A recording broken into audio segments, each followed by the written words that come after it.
Sub-Episode 5, Christian Chandler in McAttack, Part 2, drawn June 25th, 2005. Christian provides a brief recap. As you may recall from the previous sub-episode, Dark-Eyed Sonichu and I kicked those MCDville managers behinds. Darkbind left after the battle to continue his quest for Princess Zelina Rosachu's reawakening. After my victory speech, the manager of the Malward region barged in to challenge me, which brings us up to date. Have some fistful fries, says the WM manager. Ah! Shouts Chris as he is knocked off his feet. His anime wings fall off his head. With a crash, Chris lands in the soda fountain. Oh man, thinks Chris, all this soda pop gone to waste.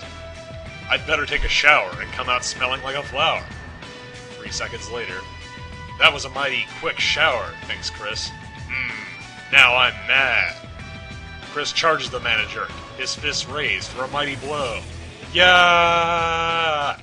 But the manager catches Chris's hand in his own. Dope, says Chris. The manager grabs Chris's leg with the other hand and raises him over his head. Ha ha! Try to get out of my evil grip, challenges the manager. Darn, thinks Chris. I should have transformed. But even then, would I become able to defeat this manager by myself? Don't sweat it, Chris, says a familiar voice in Chris's mind. There is a way to defeat him. What? Thinks Chris. Ancestor? Hello, Chris, says the leader of the Cherokee clan, appearing as a vision to Chris. It is you, says Chris. So good to see a friendly face. But I'm in a real bind now, so what advice do you have for me, wise one? What you need now is a woman's touch, he says. What? Asks Chris. Do you recall how your powers made your wings real? The Cherokean leader asks. Yes, says Chris. Look, he says, pointing to an image of one of Chris's possessions. My heart torch? Asks Chris. But it's made from pixel blocks. Yes, Chris, I understand. But I know that combined with your powers, you can use it to summon your dream sibling. She will be able to help you, much better than your mother even. Farewell, Chris. Summon my dream sibling, Chris wonders, as his ancestor fades away. Of course, he gasps. My twin sister, Crystal.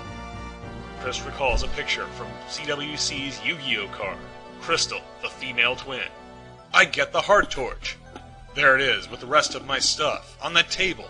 I may be unable to transform, but I can still attack. Electric Hedgehog attack! Growth! He cries, summoning the power of Wild Sonichu. Increasing in size, Chris becomes so large that the manager cannot hold him. Chris falls loose from his grip, and shrinks to normal size once he has landed safely on the floor. Across the room, he spots his table, with the heart torch sitting upon it. The manager draws a laser rifle, and he fires at Chris as he dashes across. Evading the blasts, Chris reaches the heart torch and shouts, Heart torch glow! The pixel block construct emanates a blue aura, enveloping Chris's body. A second form emerges from within him and takes shape. Chris opens his eyes and beholds the result of the heart torch's magic. Ah! Gasps Chris. Well, fancy seeing you in the flesh, Christopher, my brother, says Crystal. She looks like a female version of Chris, with the same clothes. Around her neck is a medallion of Rosachu, to complement the Sonichu medallion of Chris. And I'm elated to have you here too, Crystal, my sister, Chris says after he overcomes his surprise. Oh, swell, thinks the manager. There's 2 of them now? That makes my job a lot harder, but I'll do it anyway. He takes aim and fires his laser at Chris. Crystal gasps when she spots the attack, and tackles Chris to push him out of harm's way. Get down, brother, she says. Humph, Chris says. Oh, great, says the manager. Another hole-in-one. Thanks for the save, sis. No problem, says Crystal. I see your medallion. Do you possess the Ancient One powers, too? Yeah, I can transform. Alright, let's get up first. And let's do it. Yeah, says Crystal. They each place their hands on their medallions and shout, Electric Hedgehog power! In tandem, they begin to transform. Like Chris, Crystal grows a tail and assumes hedgehog form. However, her fur is orange, and a dress appears over her body. A tiara appears over her head. Together, they have become Crystalina Rosachu and Chris Chan Sonichu. The Mana-Jerk fires again, but Chris Chan and Crystalina use Mirror Coat and Reflect to bounce the beams back to the source, blasting off the Mana-Jerk's arm. "No!" cries the Mana-Jerk. They put their arms around each other's shoulder and leap into the air to perform a double corkscrew kick. "Yeah!" says Chris Chan. "Yeah!" says Crystalina. The impact buckles the Mana-Jerk's frame, and he sways on one leg. "Hey, sis," says Chris, "let's finish him off." "By combining our ultimate attacks," says Crystalina. "You read my mind." "Of course," says Crystalina. "Let's do it." Crystalina takes off her tiara and prepares to throw it. "Shocking! Tiara! Magic!" she says. At the same time, Chris Chan puts his arms to one side and says, "Curse ye! Ha me! Ha!" Her tiara is swept up in the Curse ye Hamea wave, and they both strike the Mana-Jerk in the chest of his armor. Before the blast hits him, the Mana-Jerk launches his head to safety, and his body is vaporized in a tremendous explosion. "I knew he couldn't get him either," says Murray's Saner comic.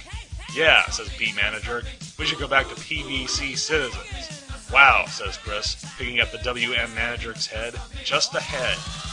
Well, it shows that he can never be left behind." "Ha ha!" laughs Crystalina. "That's a good one. But seriously, I have a few words for this Mana-Jerk." "Oh, great," thinks the Mana-Jerk. "Oh, boy. How dare you intrude on my brother's long and enduring quest to find a boyfriend-free girl? And not only that, you also had the nerve to attempt to hurt him emotionally and physically. How would you feel if you were in his situation? You'd understand that spelling it out is the only way to find that one true girl to make into a girlfriend from the ground up. Especially since he is very shy.